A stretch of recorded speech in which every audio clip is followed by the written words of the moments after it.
Hi everyone, welcome back to Wilde Reads. My name is Dave. Today is the 1st of October and that can only mean one thing. It's a wrap up. It's the September wrap up. Let's go, roll the titles.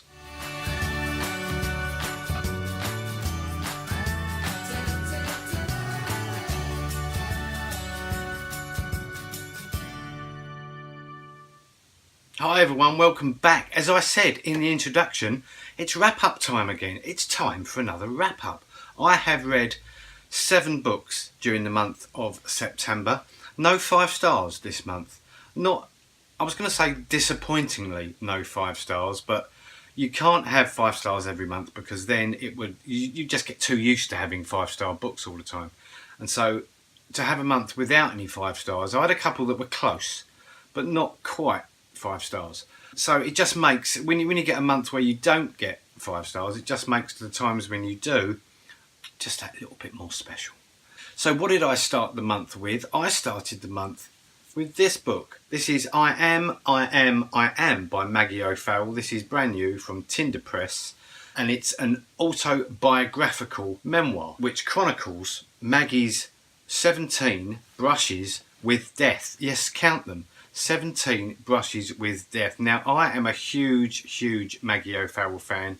I've read an awful lot of her fiction and I love everything she does. And this book was no exception. She writes non-fiction just as well as she writes fiction.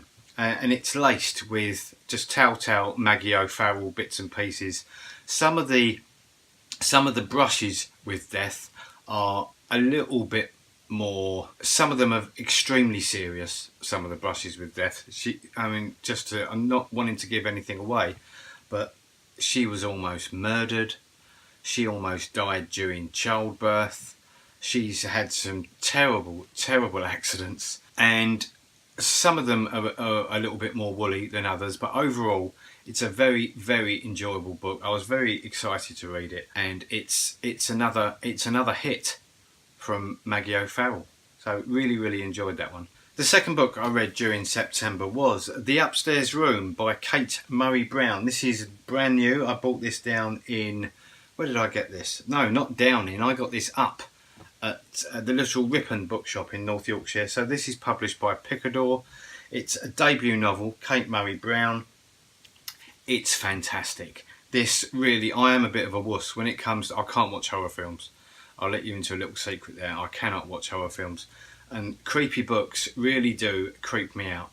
And when the occasions when I was reading this late at night with the light off and just a reading lamp, this is a very creepy book. So this concerns a couple, Eleanor and Richard, who have scrimped and saved to buy the house of their dreams, and they move into a Victorian townhouse, a 3-storey townhouse.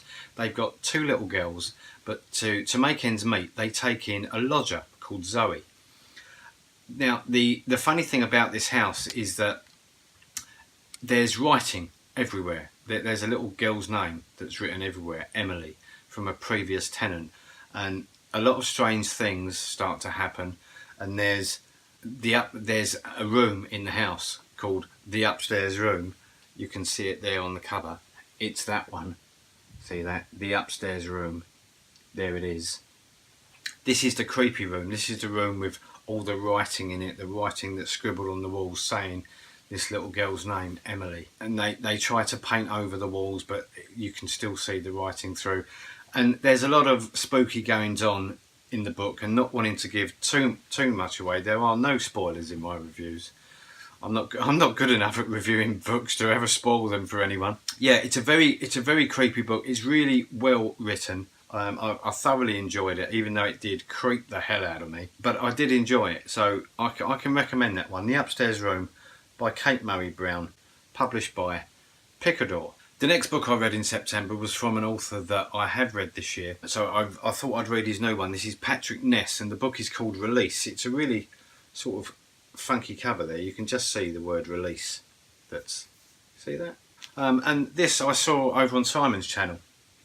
It's got 2 parts to this book really. There's the story, there's the narrative, which concerns a guy called Adam Thorne, and he's a teenager stroke young man growing up in, I think, Midwest America, and he's gay, and his parents are very churchy, and so he's got a very religious background, and his father is a preacher at one of the big churches in the local area. So he's finding it. He thinks his homosexuality is a secret from his parents, but they know all about it. It's just not talked about, and he's got an older brother, and so it deals with quite a few issues, this book. There's also another narrative that is sort of in linear with the main narrative, and that's a sort of ghost story, which I didn't really get. I didn't enjoy that part of the story as much as the main telling of the story, but it doesn't really take away from the main. You could take out the ghost sections of the book and just throw them away, and you wouldn't lose anything really from the main crux of the story. So I did enjoy it. I didn't enjoy all of it, but I did enjoy it, and it deals with some very important issues. If you can leave aside the ghost element, which I didn't really get, the main story is very good. So that's Release by Patrick Ness, and it's published by Walker Books. The next book I read in September was Mary Costello's Academy Street. This is published by Canongate. It's been out a few years now. I didn't enjoy this.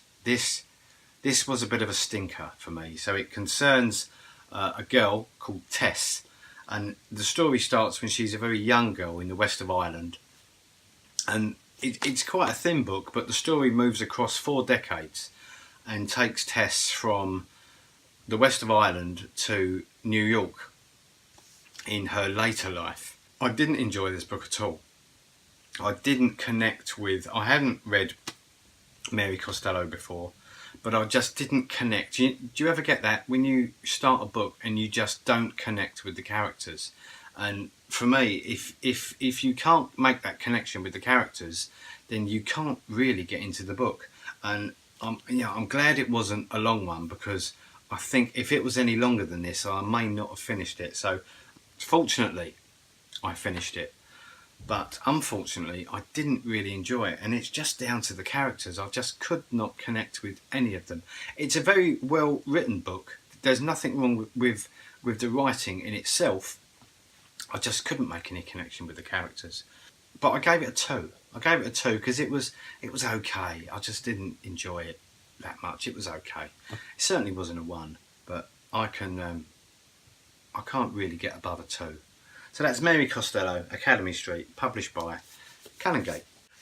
The next book I read was a corker. This is The Good Liar by Nicholas Searle, and this was, you may remember this from a recent wrap-up of mine. This is a really, really good book. So this is published by Penguin Viking. This is the trade paperback, and this is really, really good. It's a really, really good story. So this concerns Roy, who basically, Roy is a con man, and he spent his whole life conning people out of their savings. Really, that's been his career. So his career is deception and lying and just conning, starting relationships with women and conning them out of their savings. And the book starts in Roy's elderly life, when he thinks he's got enough energy in him to make one more hit. So he advertises on the internet, and he meets this woman. Everything is going along all nice and rosy, but his plan is to rob her of his savings. And as the book goes on, the book travels back in time, so you get to see and experience Roy's early cons. But there's a big twist at the end of this book, which I'm not going to reveal because I want you to read it, and then you'll find out what the twist is yourself. But it's well worth it. It's a really, really good book. So that's The Good Liar by Nicholas Searle. The next book I read in September was on Kindle, so I will put the cover here, probably here.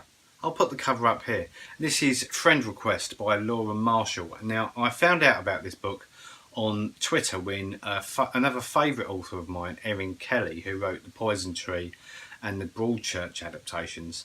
Laura Marshall was a student in Erin Kelly's writing school, and so this is her debut novel, which is really, really good. So it's the first, actually this is the first fictional book that I've read on the Kindle this year, but here it is. Oh, you can't see that because of the light, but there it is. It's friend request. You receive a friend request on Facebook from a friend that you know to have died nearly 30 years ago.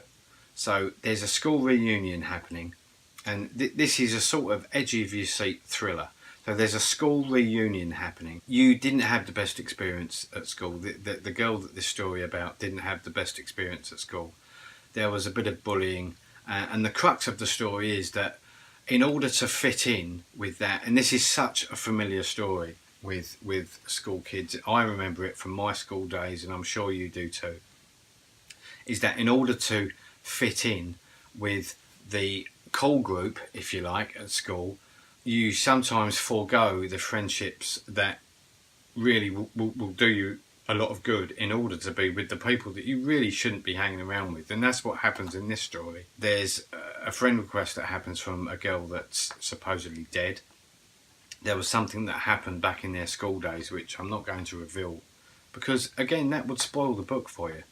But it's a real good thriller, this one. It's a real good, you find yourself, well, I'm going to say a metaphorical turning the pages, but because I read this on Kindle, I found myself swiping, as you do, quite a lot. It's a very good book, and I look forward to more from Laura Marshall, because I do want to read more of her. So I gave that a 4, because it's just a really good edge of your seat thriller with a twist at the end, which is always good. And I am useless.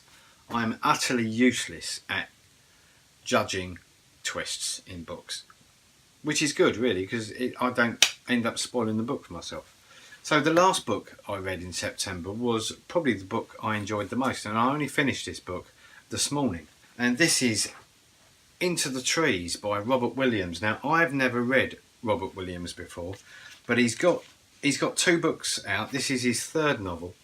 So the other 2 are Luke and John and How the Trouble Started. And this is published by Faber. This is, turn it around the right way.